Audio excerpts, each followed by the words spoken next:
Good morning, Carnival Firenze, and hello, Cabo.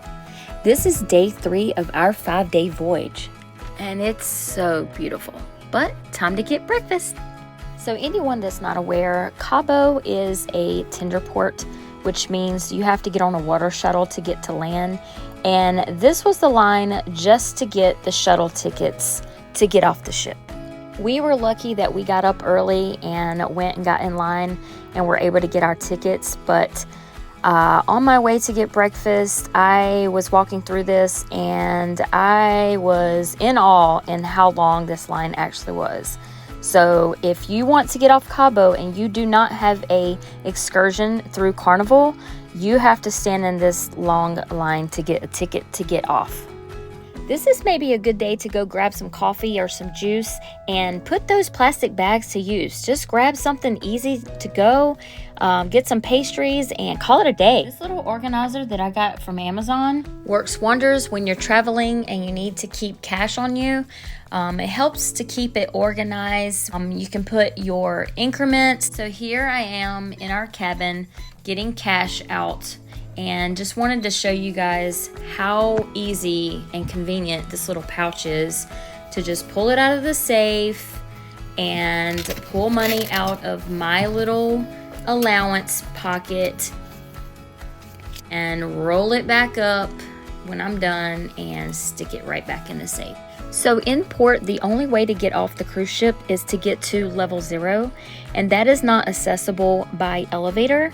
So if you have any kind of mobility issues, you need to let someone know that so that they can assist you getting off the cruise ship without having to go down those steep stairs.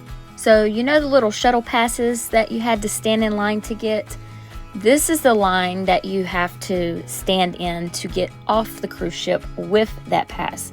So keep that in mind if you're trying to get off in Cabo. There are multiple steps to get off the cruise ship.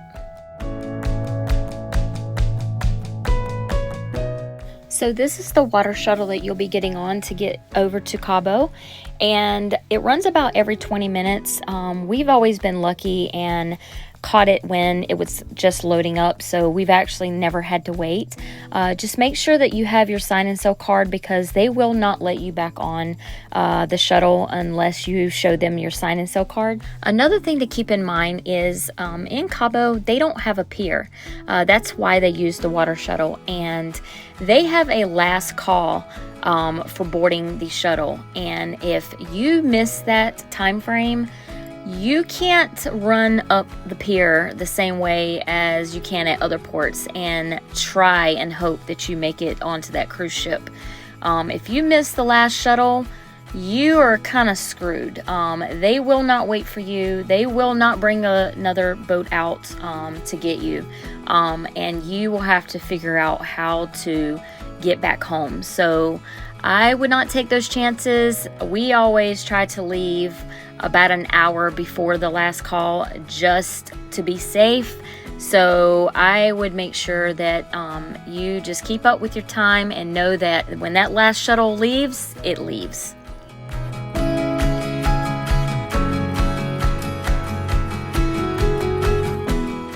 So when you get off the shuttle in Cabo, you're going to walk down this little breezeway, and it can be a little bit congested when you first get off, but people tend to disperse. Cabo has surprisingly a lot of things to see and do on that island, and so everybody doesn't end up in the same spot, so you don't have to worry about it staying crowded the entire time.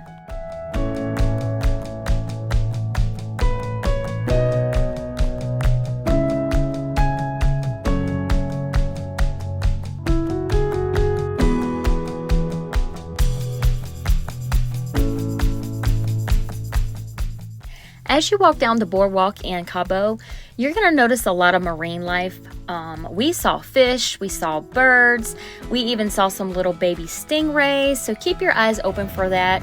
Also, if you're into photo ops, there's a lot of photo opportunities in Cabo. We definitely took advantage of those.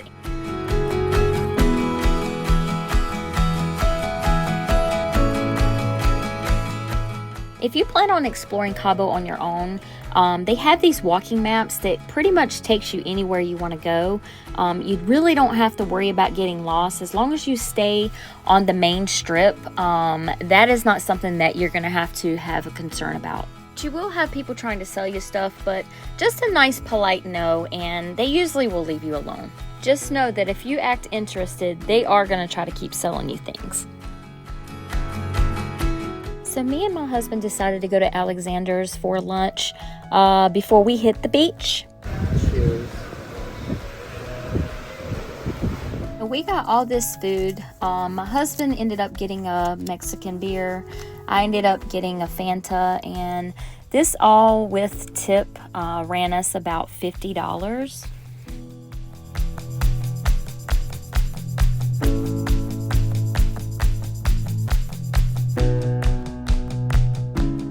So here we are arriving in Madonna Beach, a local beach in Cabo.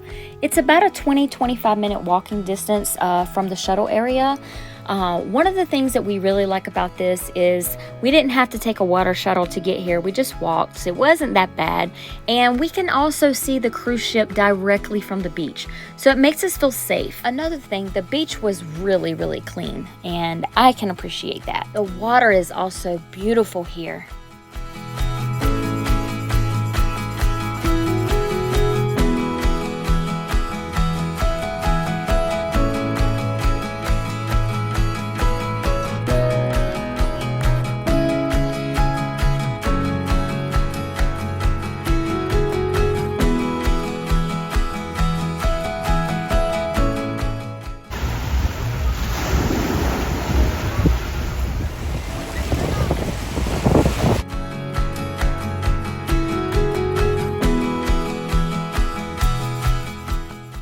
We are getting back on the water shuttle and heading back to the cruise ship.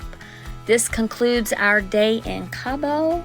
It was a wonderful time, and now it's time for a shower and get ready for dinner.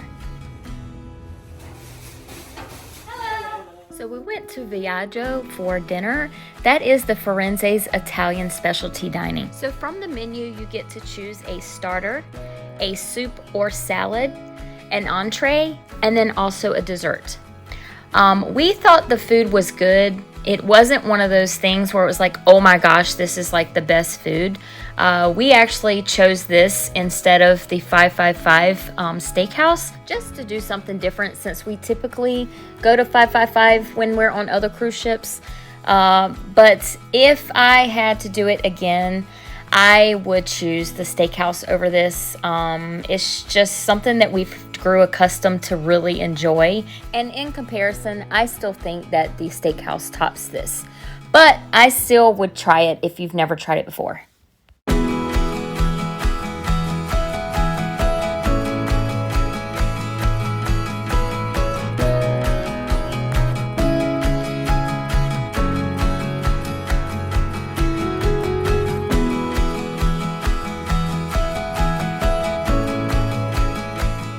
Now, as far as desserts, I think they had the steakhouse beat on that one. They were yummy. And they even came out with our anniversary and sung to us. Hey,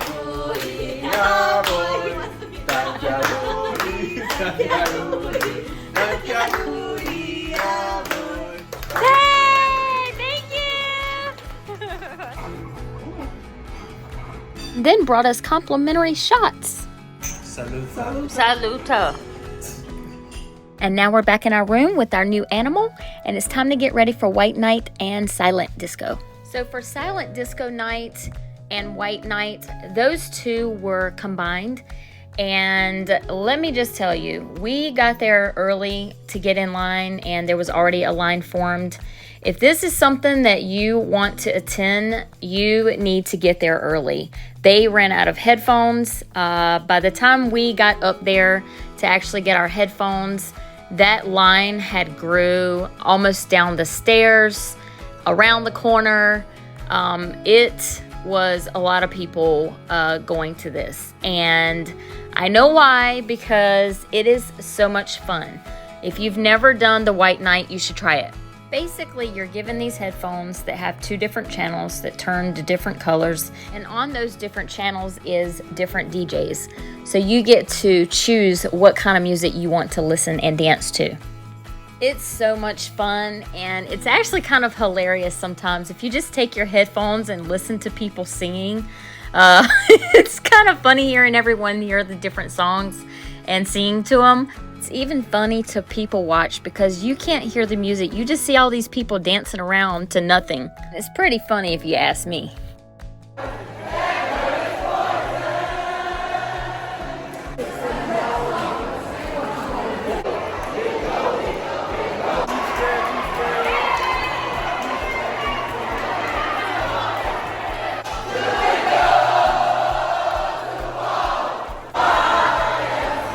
This was the Adult Quest scavenger hunt, and all I'm gonna say is go check it out. If you're easily offended, don't go. And this was the conclusion of our evening. It was our anniversary, so we decorated it with some battery operated lights. It's very romantic to do this on your balcony and have some wine, some drinks, and just listen to the waves.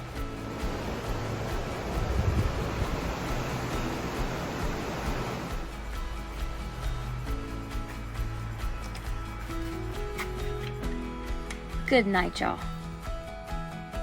If you found any of my videos or helpful tips useful, please do me a favor and like, share, and subscribe to the channel.